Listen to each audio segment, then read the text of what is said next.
It's go time! The countdown for Flight 6 begins as teams race to complete final preparations, and it seems the ship is finally getting some attention. Booster 12 rolls to the rocket garden. Will they scrap it? Ship 33 undergoes its first contest. How did it go? And Boeing loses a satellite.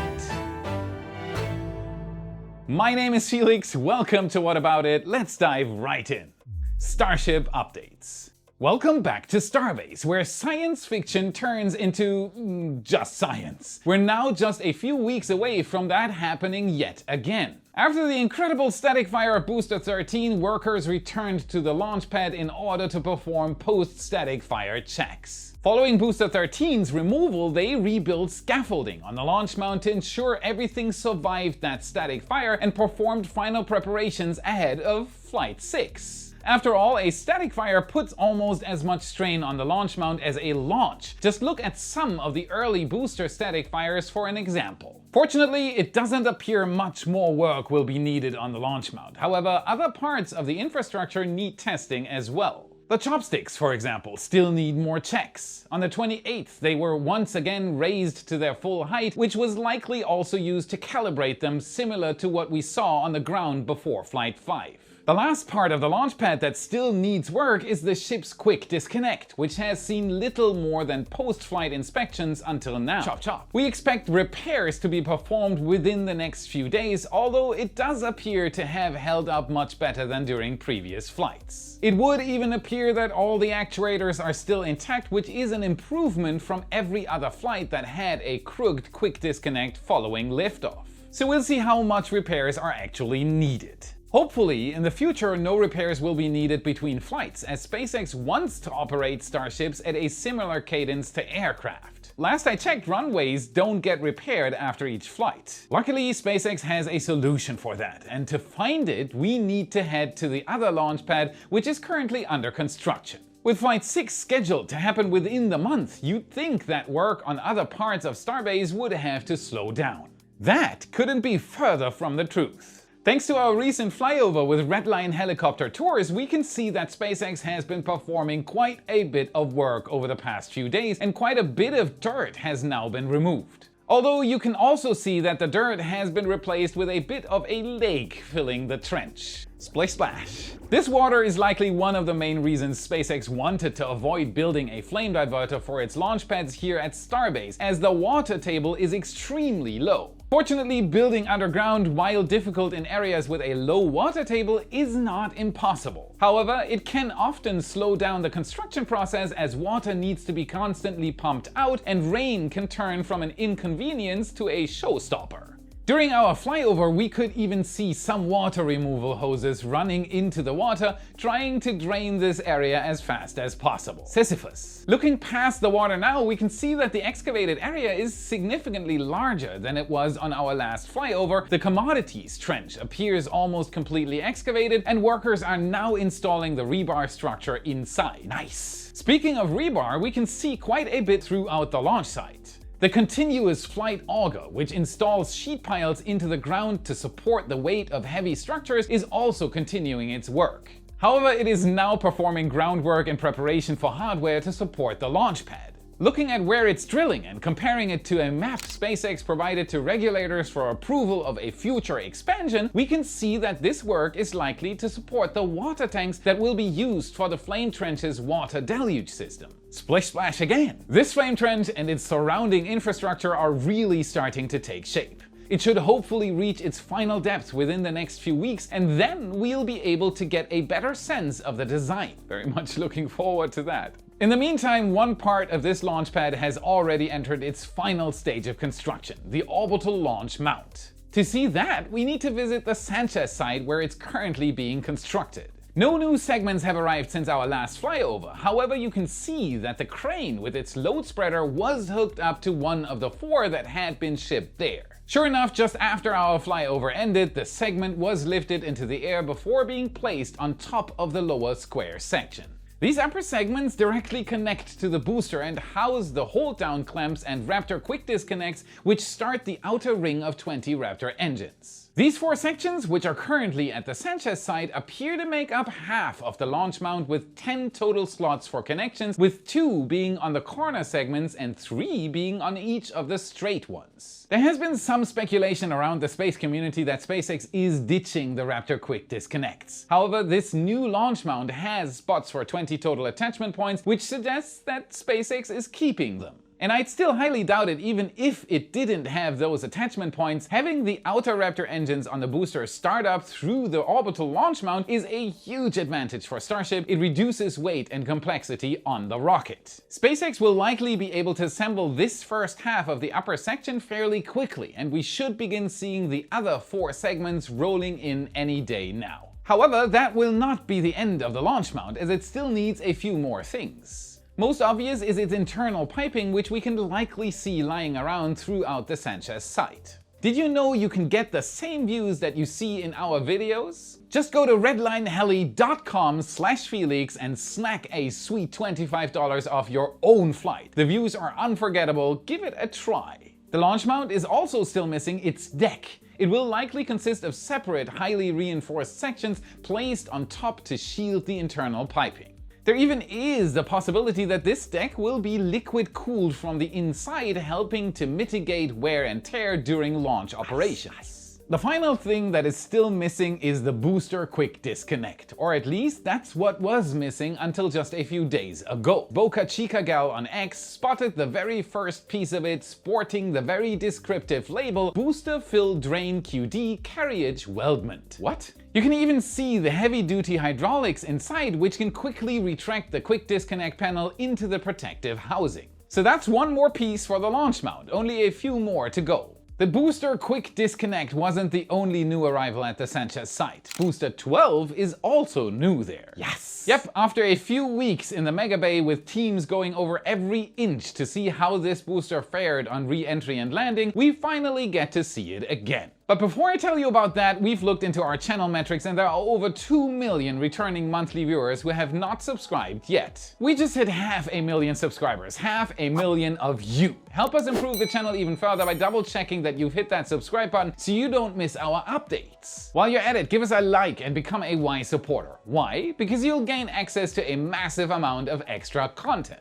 With it, you get access to daily new Starbase photo galleries, including all those we've posted so far. Satellite, aerial and ground photos, more than 400 posts in the past 2 years alone, with up to 7 picture galleries per week, insights, chats with me, you name it. Thank you so much, you rock. Now back to the booster that lived. With Booster 12 now out in the open, we can get an incredible look at it just a few days after the flight. The most notable difference would of course be the discoloration near the top. Interestingly, despite this booster's very energetic re-entry, most of this discoloration likely came from hot staging. This gives us a first look into the future of Starship reuse. In the same way a Falcon 9 booster gets its characteristic look after many launches, a Starship booster will also get a similar change of appearance. Now we can at least imagine what such a booster will look like after dozens or even hundreds of flights. Welcome to the world of reusable rockets. We can even see that parts of the booster are covered in soot from the hot staging, with handprints even visible in parts of the soot under the grid fins. These handprints are likely from engineers who inspected parts of the grid fins, but they were far from the only spots being inspected. A common misconception is that methane doesn't leave any soot. While it leaves less soot than other propellants such as RP1, which is just a refined form of kerosene, it does still leave some soot. From what we can tell, it doesn't appear SpaceX has made too many changes to the booster to inspect it, with only a few minor changes here and there, such as the addition of red lifting points just below the catch pins. Let's move on to the question many of you may be asking. Why did Booster 12 move to the rocket garden? Looking at some of the prototypes they have previously had here, it is clear that this rocket garden is less of a garden and more of a graveyard for old vehicles destined for scrapping. Fortunately, even though SpaceX isn't a very sentimental company, as shown by their scrapping of the first prototype to successfully complete a flight and land safely, SN15, it is highly unlikely they will scrap Booster 12 now. For starters, there is hopefully still quite a bit SpaceX can learn by keeping this booster around. We know that analyzing the flight data is one of the main drivers behind the current Flight 6 launch date, so the likelihood that SpaceX will scrap this booster right now is extremely low in our opinion. However, we've also thought the same about SN15 before SpaceX scrapped that ship, so we can only hope. As long as they don't touch Hoppy. So if they aren't going to scrap it, why did they move Booster 12? Well, the answer may have come just the next day when SpaceX rolled yet another segment for Booster 16 outside the Megabay. It's important to note that SpaceX can only fit 5 boosters or their sections in the Megabay at a time. As of now, boosters 13, 14 and I think 15 are all inside the Megabay. Booster 16 is also currently under construction in the Megabay as well. However, SpaceX builds its boosters in separate sections. Both the liquid oxygen and liquid methane sections are assembled around the same time and then stacked together. That means this booster needs 2 spaces for its construction, but with Booster 12 in the Megabay, no free spaces were left. As the Starship program begins to kick into high gear, space will increasingly become a bottleneck, which is why SpaceX has discussed building a third Megabay to increase capacity. That might be smart. This is likely why we've seen Booster 12 rolled to the rocket garden, as Booster 16 is now SpaceX's priority. That is how quickly fame disappears. 1 second, you're the new marvel of spaceflight, the next second, you're just taking up space. However, there is another booster in the Megabay that SpaceX may want to roll to the rocket garden for scrapping. That booster is Booster 14. As far as we're aware, this booster is incapable of flying Block 2 ships as it doesn't have the modifications to its header tank that were seen on Booster 15. What? And seeing as Ship 32 likely will not be flying and this booster was intended to fly that ship, SpaceX may decide to scrap it. Or who knows, maybe they'll use it to fly Ship 26, we'll just have to see. Even though Ship 32 likely won't get the chance to fly its older sibling, Ship 31 will definitely, as it's been undergoing quite a bit of work over the last few days in preparation for Flight 6. Yes! After Flight 5, we saw very little work on Ship 31's heat shield. However, that seems to have changed drastically over the past few days. SpaceX has finally begun tearing parts of the heat shield off. Yay! So SpaceX will finally replace this ship's old shield? Well, possibly, except how they are going about this is very odd. Take a look at this. Interestingly, SpaceX didn't just remove the old tiles. It appears they removed some of their newly installed tiles as well. If you recall previous episodes, we mentioned that SpaceX had been busy replacing all of the glued tiles on the ship, and it appears they've mostly finished with that task. However, in this section, along the edge of the ship, both the old snap-on tiles and the glued tiles were removed. It's also important to note that the insulation beneath them was installed. Therefore, this layer was used for Ship 30's heat shield replacement with the ablative going directly beneath it. All of this may point to SpaceX completely removing these tiles with no intent to reinstall them. What? SpaceX may have learned during Flight 5 that this area was over-enforced with heat tiles. They ran multiple tests using aluminum on top of some tiles to mimic how bare steel would react. And it is possible they found that the steel in this area would be perfectly fine without any shielding on top. Removing these tiles can save quite a bit of weight and therefore increase the ship's payload. This may also fix one of Starship's other problems, how fragile the tiles are. SpaceX plans to one day catch the ship with Mechazilla just like they catch the booster. However, watching the booster catch, it is clear that the chopsticks apply quite a bit of force during this event. It's a pretty tight hug. This force is more than enough to destroy any tile that SpaceX could build, but removing the tiles leading up to the catch pins could solve the problem. As of now, those pins are still in an area surrounded by tiles that have not been removed. However, moving these pins on future Block 2 or even Block 3 ships may provide a solution. Ship 31 is almost ready, and Flight 6, as speculated before, will likely take flight towards mid-November. 2 weeks! Speaking of future Block 2 ships, there have been some big developments with Ship 33, the first of the Block 2 ships. We need to head over to Massey's testing range to see that. After arriving at Massey's on the 26th, Ship 33 underwent final test preparations. It's clear SpaceX wanted to take the testing of this first Block 2 ship slowly. First, we saw venting from the ship on the 28th with no visible frost line appearing. This was likely just an initial pressure test to ensure the tanks could hold pressure before loading them with cryogenic fuels. Then on the 29th, the real testing began with venting visible from the tank farm before a frost line appeared on the ship shortly after. Then for about an hour and a half, the ship had its tanks partly filled with cryogenic fluids as frost lines appeared near the bottoms of both tanks. This was likely just an initial cryogenic proof test to verify everything was working properly. We'll likely see another one very soon. Now that we're over at Messi's, let's have a quick update on a few things which we haven't been able to cover recently due to how rapidly things elsewhere at Starbase have been moving. The first thing to look at is another piece of Booster 12. Of course, I'm talking about the hot staging ring. After plummeting back to Earth and belly flopping into the Gulf of Mexico, this piece of rocket tech has definitely seen better days. Still, SpaceX's engineers should be able to analyze this ring's material to determine which parts were deformed when the engines lit, helping them design a better interface for future Block 2 boosters. But for now, considering the circumstances, it seems to have held up extremely well. Most of the damage appears to have been caused by rapid deceleration from hitting the water rather than melting, so had it been attached to the booster, this ring would likely have been able to be reused. The other big update at Messi's is that the Can Crusher 2.0 is growing again. This gadget is designed to twist, bend, and crush test tanks to determine their strengths during certain flight conditions. Such a violent piece of hardware.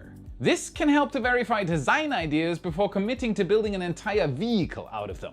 It was previously only 3 rings tall and used to verify Test Tank 16, which is likely a structural pathfinder for future Block 2 and Block 3 vehicles. The fact that it is growing now suggests that it will be used for even larger test tanks and perhaps one day even a full-scale ship or booster. We've talked quite a bit about SpaceX, however they have some competitors, some of which have recently encountered a few problems. One of them, Boeing, has not been having the best of luck lately. With a list of controversies and problems so long it would turn this into an hour-long video, they may have yet another one on their plate. Aww. This time, however, it doesn't involve their rockets or even their crew capsule, but rather a lesser-known section of Boeing's space efforts, their satellite manufacturing division. Boeing is one of the largest manufacturers of satellite buses, especially for larger geostationary satellites such as the ones used by Intelsat, a geostationary satellite internet company.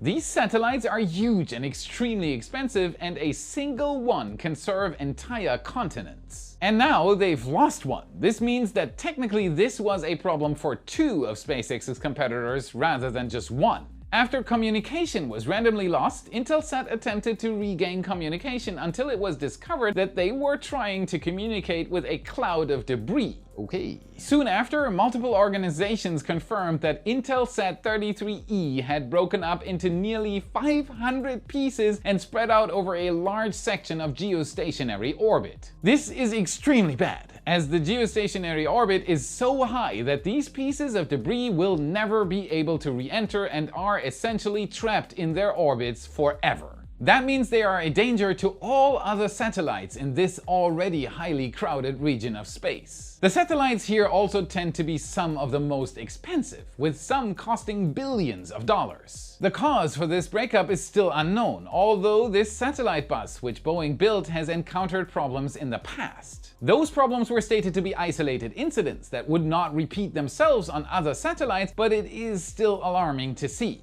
Given the size of this breakup, it is likely that this was a fairly energetic event, meaning it is possible a flaw in the propellant tanks or propulsion system led to an overpressure failure. In other words, it likely exploded. Whew.